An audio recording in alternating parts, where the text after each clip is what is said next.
Hi, you've been asked to do a marketing plan for a marketing project, many of you in the course Introduction to Business. So what I want you to do here today is to walk you through kind of the first part of the marketing plan and talk about how you introduce your product or service in this type of a document. So let's take a look at our agenda for today. First, we're going to talk about what should be in your project or your plan. And the elements we're going to cover today is first a description of your features, a description of your benefits, and there is a difference. Your customer profile, notice I didn't say target, but profile, and we'll talk about how that's different, and how you gather this information together to discuss, explain, and sell your competitive advantage. Bottom line, when you're doing a marketing plan, what you're trying to do is explain to someone what you're selling, why people should care, and specifically why one particular profile of customer should care. So let's get started. What should be in your project? Basically what I just described, but here's a list in detail. The first thing that you want to do is describe your product or service in detail. In this video, I'm going to touch on the service, and I'm going to go into a bit more detail about the product so that you can see some visuals, which is a bit different or difficult to do for a service. We're going to describe that product or service in terms of its features, which is very different from its core benefits. If you're interested in learning more about core benefits versus other types of benefits, I will refer in the description of this video to other videos that you can view to get that sense. You want to identify your one customer. Now this does sound counterintuitive since you want to sell a lot of your product or service, right?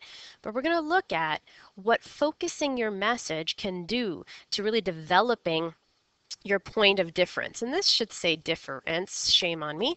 To clarify your point of difference, what makes you different? And then write it up in plan form. So describe your service. Let's take an example. An example that we used in my Intro to Business class recently is that of having a taxi. All right, so let's say you are an independent taxi owner. So first of all, what do? And the way that my class described it is people pay me to take them from point A to point B, right? I take you from one place to the next, you pay me money, all right? Whom? Who am I taking from one place to another? Someone who needs to go there, right? But I want to define it a little bit more than that. What is my point A to point B? Do I hang out at the airport and take people to hotels? Do I hang out at hotels and take people to points of attraction? All right. And when do I offer my services? Am I primarily during high tourist times? Do I work during conventions? So it's important in your description of a service to talk about and start to define the area or your niche in your business. How often? Am I a Monday through Friday kind of a service? Am I strictly on Saturdays and Sundays? That will depend on some of the questions that I've answered previously.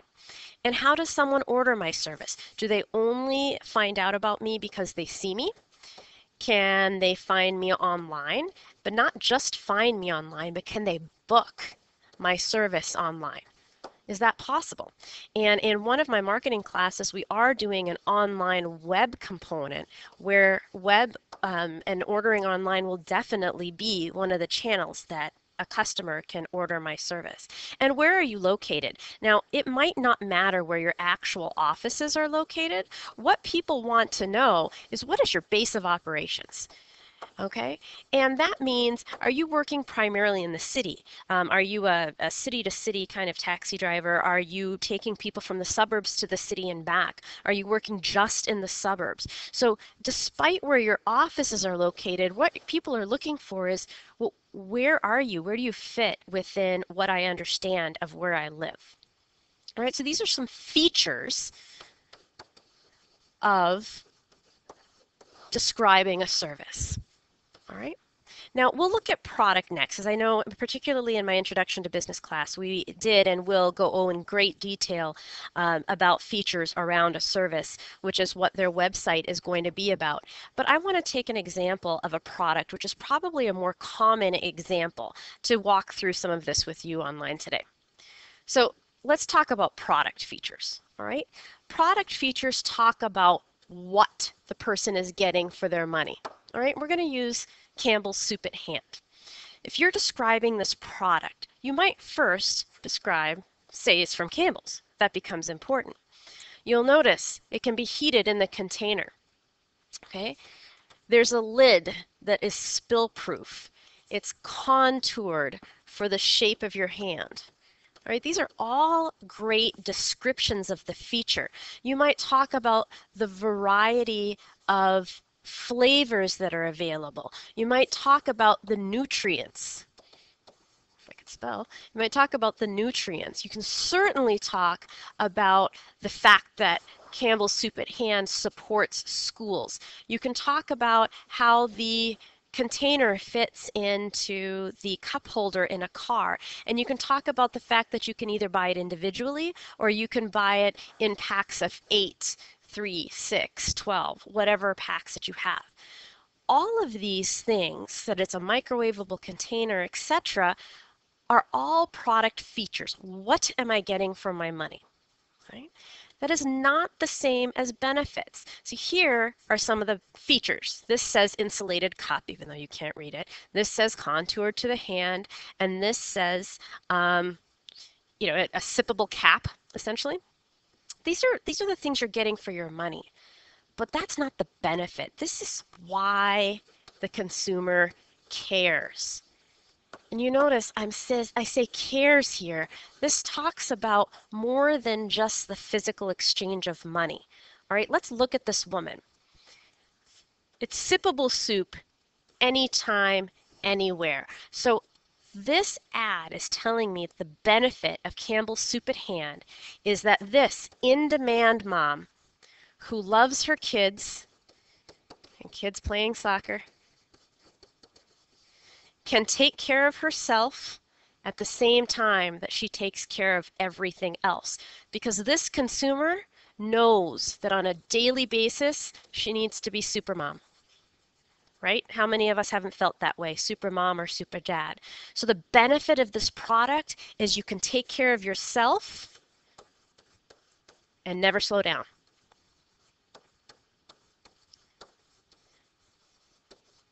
That is a very different conversation than red plastic molded microwavable cup. All right, these are the core values, what the consumer cares about, that the way they behave, the way that they would choose one product or another because of what their heart is telling them and not just their pocketbook. All right, so these are benefits. These are benefits. All right, so who is this customer? Who is this customer that would care about the benefits? Okay, well, I mentioned, it might be counterintuitive, but often, particularly entrepreneurs will say, oh my gosh, I can't leave anyone out. 18 plus, any adult. Well, you actually diminish your chances to attract a customer that way because you can't talk to 18 plus. What message do you give them? You need to know your customer. If you're the taxi driver, I want to know the person I pick up at the airport who flies in and out of New York one day at a time, 3 or 4 times a year, loves to listen to music on the way into the airport, hates to listen to music on the way back because she's exhausted. And yes, that was me. And that taxi driver got my business every time because he knew me as a customer. All right, my habits. So let's think about this. The first thing you do need to understand is the facts. And you're trying to get to, again, your one customer. All right, so 18 plus, 24 to 34, that's not one person. Okay, you want to know where this person lives. You want to know about how much money they make, and you want to know what gender they are. These are just some examples of demographics. All right, this is a good place to start, but it's nowhere near where you need to end in your customer profile.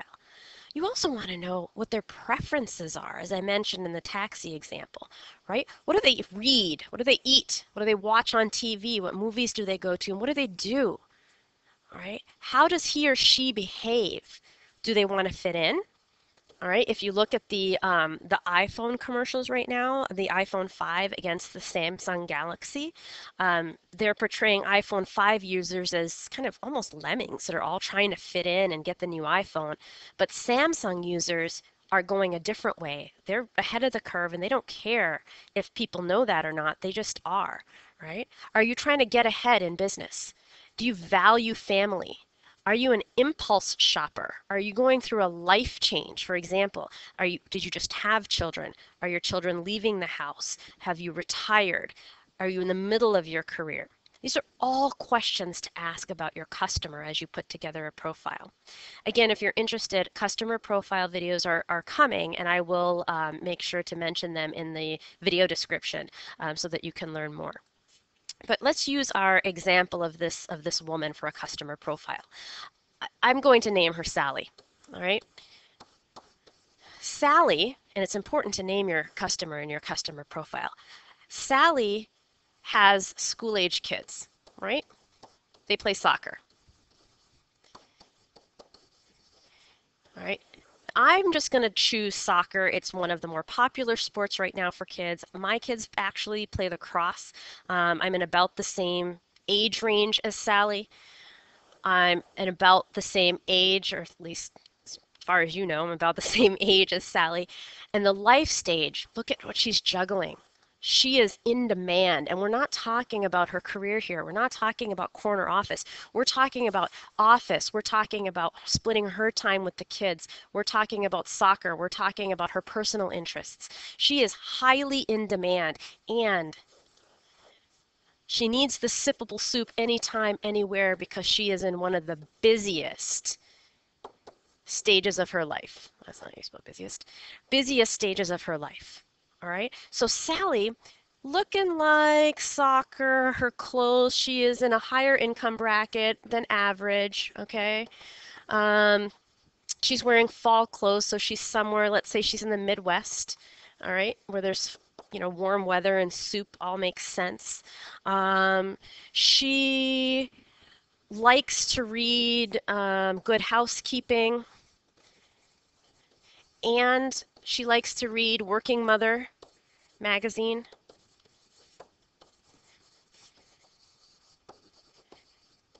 She watches Saturday Night Live when the kids go to bed, and she has an iPhone.